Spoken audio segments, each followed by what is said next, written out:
Hello mga kapatid. Isang magandang hapon at mapagpalang araw sa inyong lahat. Saan mang panig kayo ng mundo naroroon ngayon. Ito nga pala ang aking YouTube channel, ang Roel Cab Vlog. Kung bago ka pa lang sa aking channel at napadaan ka dito, don't forget to like, comment, and subscribe. Ang pag-uusapan natin ngayong araw ay kung papaano mapataas ang iyong watch hour sa pamamagitan lamang ng panonood ng sarili niyong video. Gagamit lang tayo ng dalawang application na kailangan nyo lang i-download ng libre sa Google Play. Ito ay ang VPN at ang multi-view browser. Lalong-lalo na kung bago ka pa lang nagsisimula, katulad ko na hindi pa kasi nung napapansin ni algorithm ang aking mga video, katulad mo, kailangan nating gumawa ng paraan para ma-boost natin ang ating views.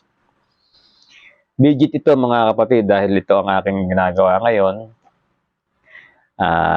Hindi naman tayo nagmamadali, hindi naman tayo nag-aapura, hindi naman one click lang ang 4,000 watts hour. Ibig sabihin ko kahit gumamit tayo ng technique na ito, makukuha natin to siguro mga more or less mga less than 1 year. So normal kasing pamamaraan, talagang it takes 1 year para mo ma-reach yung 4,000 watts hour unless may mga video ka na magkakaroon ng more than 1,000 view per day. Katulad ng mga ibang content creator na umaabot sila ng 5,000 view, 10,000 view. Usually yung mga nagtututorial, yun ang malimit kong makita ang malalaki ang view. Pero anyway, sa method na ito ay mapapaangat natin ang ating view sa panonood ng sarili natin video. Yan. Without further ado, simulan na natin pagkatapos ng intro.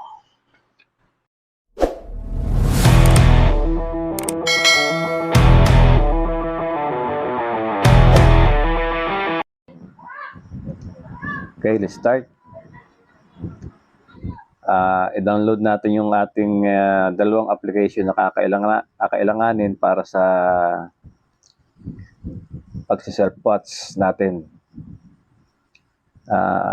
Click natin tong Play Store. Click natin tong search.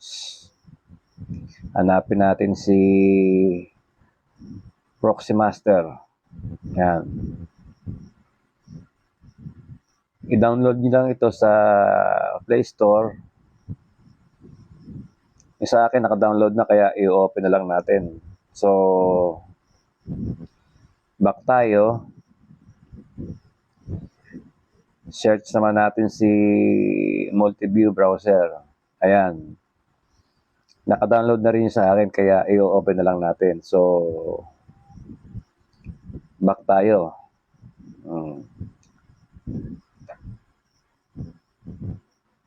Susunod natin gagawin ay i-activate natin yung ating VPN. Kasi kung di tayo gagamit ng VPN,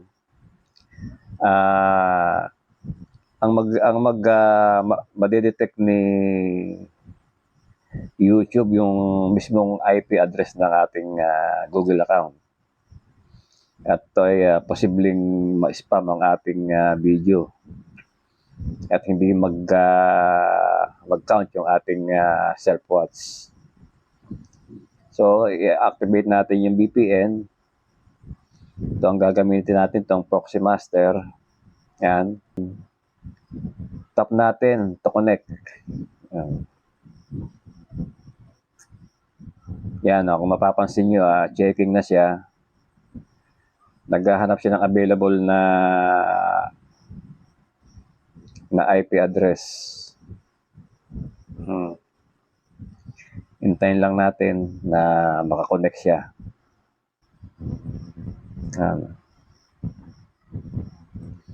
Checking pa rin.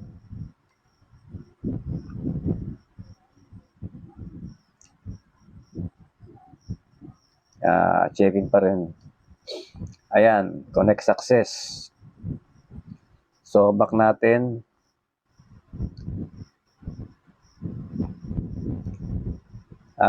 Pumunta naman tayo doon sa ating isang app na gagamitin, ang multi-view browser. I-click natin to. Ayan. Prop na agad tayo doon sa ating setting.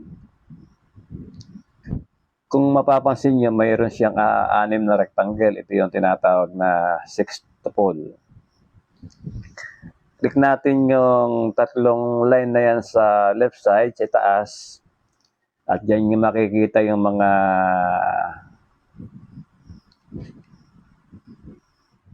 view. Meron dyan yung single view, double view, triple view, quadruple view.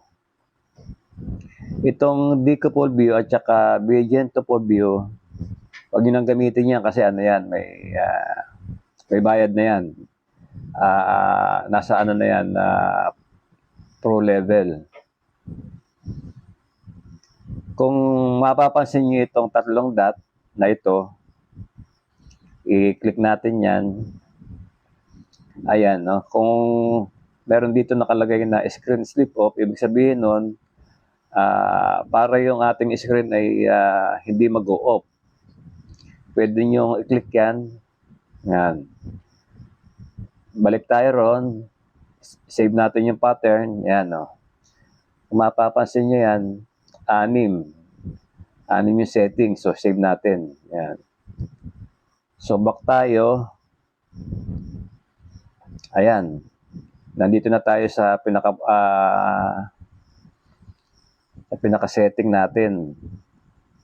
Click nyo lang itong plus sign. Then, mag-pop-ramp yung number na 1, 2, 3, 4, 5, 6 corresponding dun sa 6 na rectangle. Ito yung volume niya.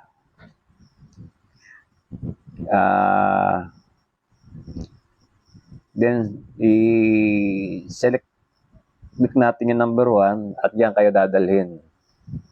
Yan. Dito sa itaas na ito, click nyo yan, saka nyo i-input yung inyong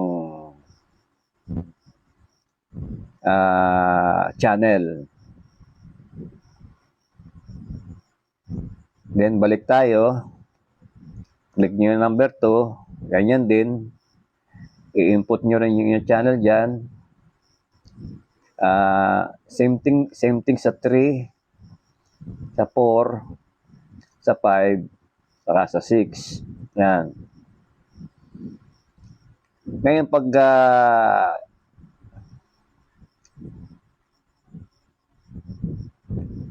yan. Pindutin nyo itong X para bumalik tayo dun sa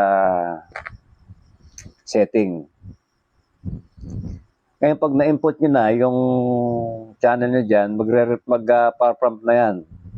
Saka nyo ngayon ito i-click. Then, i-click nyo rin ito. Katapos ay itong X. And then, itong play button. Yan. So, sabay-sabay na silang mag-play. After nun, pwede mo uling i-click yung number 1. Then, select ka uli ng panibago mong video, panoorin mo uli. Kung gusto mo, hanggang 10 video yung mapapanood mo. Yan. Ito yung ginagamit ko itong sextuple para isang ano lang, isang anim agad na video mo ang mapapanood mo. After ng katapos ka ng manood, i-click mo ito. Ngayon, i-click mo naman tong history and privacy. Then, click clear watch history. Then, click watch history. Yan, para yung panonood natin ng ating mga video ay mabura dun sa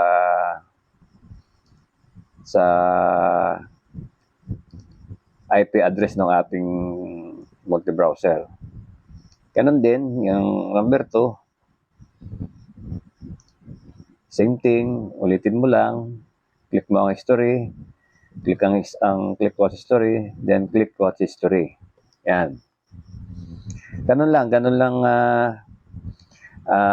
kasimple yung procedure. Ngayon, mas maganda kung may wifi ka para mas mabilis yung proseso ng panonood mo tsaka pag-download. Kasi kung mahina yung data mo, mabagal at saka posibleng hindi ka makakonect. Especially kung wala ka sa kung walang signal yung lugar mo. Yan.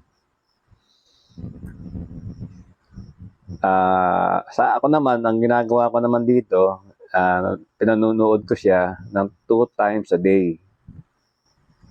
Isa sa umaga at isa sa gabi, kung saan konti na lang yung gumagamit ng Wi-Fi. Ayan.